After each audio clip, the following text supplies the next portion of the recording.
हम यज्ञ इत्यादि करते हैं, उसमें जब हम सामग्री प्रदान करते हैं, हवि प्रदान करते हैं, उसको ले जाने का कार्य कौन से देवता को दिया गया है यज्ञ में? ये अग्नि देवता करते हैं। अग्नि ही देवता नाम मुखम। अग्नि देवता का कार्य है कि वो तत्त संबंधित देवताओं का एक प्रकार से ये कहना चाहिए कि दांतपाल हैं।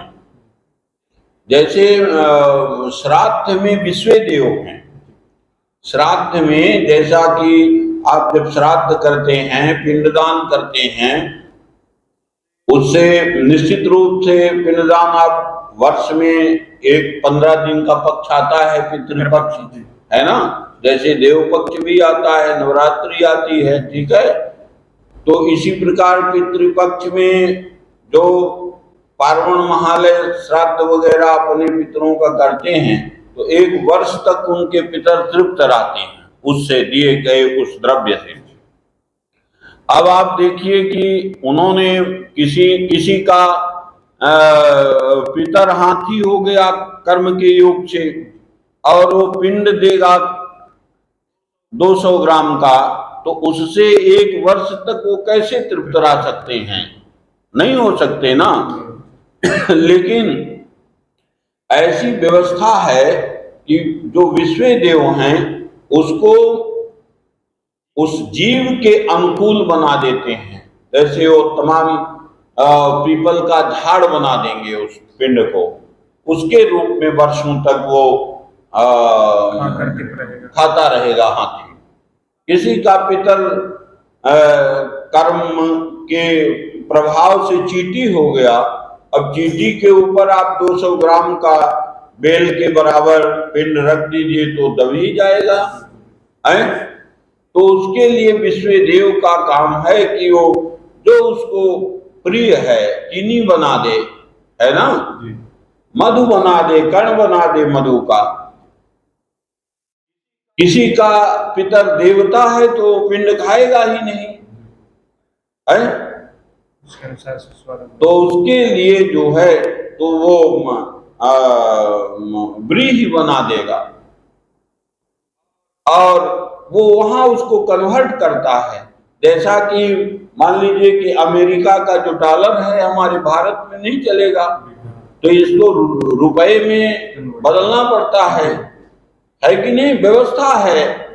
तो यहाँ रुपए में उसको हम बदलते हैं।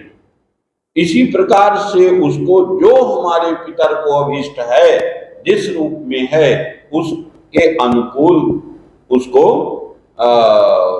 पिंड को विश्व देव बना देते हैं, उसी रूप में कन्वर्ट करके उसको देते हैं। समझ रहे हैं ना। और वह जो देवता है वह भी तृप्त हो जाता है, और तृप्त हो करके वह अपने जो यजन करता है उसकी कामना की पूर्ति करता है। तृप्त एव एनम इंद्रः प्रजया पशुभिश्च तर्पयति। एनम इंद्रम, या जो इंद्र है वह यज्ञ से तृप्त होकर के प्रजा और पशुओं को तृप्त करता है। मतलब हम जब यज्ञ करते हैं, देवता को देते हैं, आहुति देते हैं, उससे वह तृप्त होगा, फिर हमको तृप्त करेगा, और हमसे जो आश्रित लोग हैं वो सब तृप्त होंगे। उनकी भी अभिलाषाओं की पूर्ति होगी। समझ रहे हैं ना, है? और तस्मात् मनुष्याणाम क्रय विक्रयाविवो यजमान देवतयोर याग तत्फले विस्त्रम्भेण व्यवहारतुम शक्यते, तैत्तरीय संहिता में कहा दिया है। तो आचार्य चरण सायण ने भी इस पर चर्चा किया है। फिर कहा कि यज्ञमय यंत्र देवास्तानि धर्माणि प्रथमान्यासन्ना देहनाकम महिमाना स्वतंत्र यत्र पूर्वे साध्या संति देवा।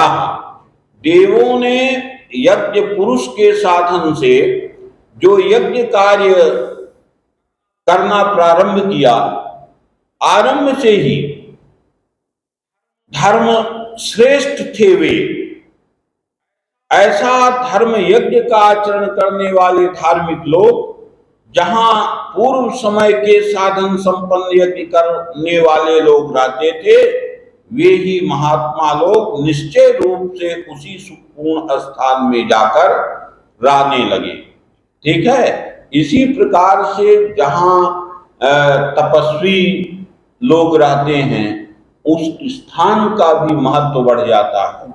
ठीक है ना, उसी के अनुरूप जैसे आज जो तमाम अनेक प्रकार ब्राह्मणों का वो बताया कि ये शुक्ल है, मिश्र है, द्विवेदी है, फिर और उसका बताया, वो सब उसके गांव के नाम पर ही प्रतिष्ठा है।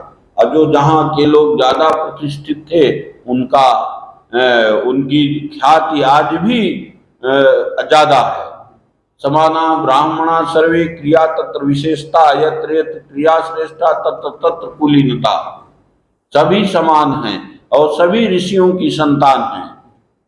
श्रेष्ठता यदि कुछ है तो क्रिया तत्र विशेषता, उसके कर्मकांड की, क्रिया कौशल की, तपश्चर्या की ही विशेषता है, और तप के माध्यम से ही उसका आज की जो संतति है वो भी श्रेष्ठ मानी जाती है। जैसा कि आप देखेंगे कि तमाम लोग, शासन व्यवस्था हमारी है कि तमाम प्रमाण पत्र देती है, तमाम आज देखिए कई बार लोग पूछते भी हैं कि हमको लोग बड़ा श्रेष्ठ श्रेष्ठ श्रेष्ठ कहते हैं, तो हमको भी प्रमाण पत्र दिया जाए कि हम किससे श्रेष्ठ हैं और कितना श्रेष्ठ हैं, समझ रहे हैं ना।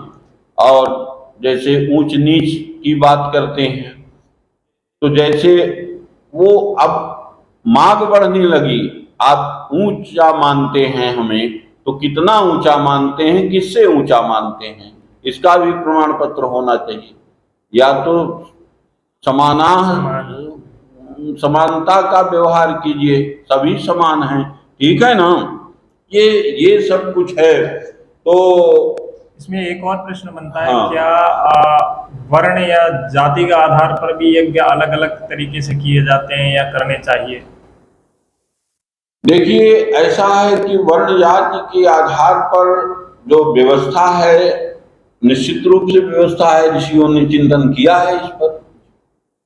और आज भी आप देख लीजिए, मैं तो गांव का व्यक्ति हूं, हमारे यहाँ आज भी हम देखते हैं कि परंपराएं हैं, और कुलोचित कई परंपरा हैं जो हमारे यहाँ होती हैं, आपके यहाँ नहीं होती, उनके यहाँ होती है, आपके यहाँ नहीं होती है।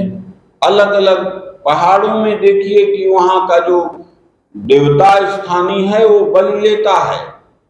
अधिकांश जगह हम, आप चाहे नेपाल में देख लीजिए, चाहे उत्तराखंड देखिए, तो वहाँ कोई भी आप संस्कार करेंगे, मांगलिक संस्कार करेंगे या जो भी करेंगे, उसमें बलि की व्यवस्था आज भी है कि नहीं है। लेकिन वही आप यहाँ आर्यावर्त में यहाँ देखिए तो हमारे उसमें नहीं है। गंगा यमुनोर मध्य नास्ति सा व्यवस्था हमारे यहाँ नहीं है, वो अनिवार्यता नहीं है, हम नहीं करते हैं, ठीक है ना। तो अलग अलग स्थान और कुल धर्म से कुछ ना कुछ भेद है, और होना भी चाहिए जिसमें जिसका हित है। जैसे अब जो चिकित्सक है, तो हम 4 लोग यदि जाते हैं उसके पास दवा कराने, तो चारों को एक तो नहीं लिखेगा वो दवा, हम चारों को बुखार है तब भी वो अलग अलग लिखे। अब कोई ये कहे कि नहीं हमको पैरासिटामॉल लिख दिया, इसको क्रोसिन क्यों लिखा है, ये तो डॉक्टर ही जाने। अब कुछ ना कुछ गुणधर्म अपना होता है जिससे अलग किया है, ठीक है ना। तो ये परंपराएं हैं, और हम तो जहाँ जाते हैं सभी के यहाँ बुलावा आता है, सबके यहाँ हम लोग निमंत्रण में जाते हैं, सबके उत्सव में भाग लेते हैं, ठीक है ना। तो वहाँ हमको कुछ ना कुछ भिन्नता दिखाई देती है। तो जो पूजा पद्धति है हमारी और उनकी, वो पूजा पद्धति थोड़ा सा भिन्न है। बाकी जो कामनाएं हैं वो हमारी उनकी वही है, सामान्य है, लेकिन वो पद्धति जो है वो पृथक पृथक है और होनी भी चाहिए।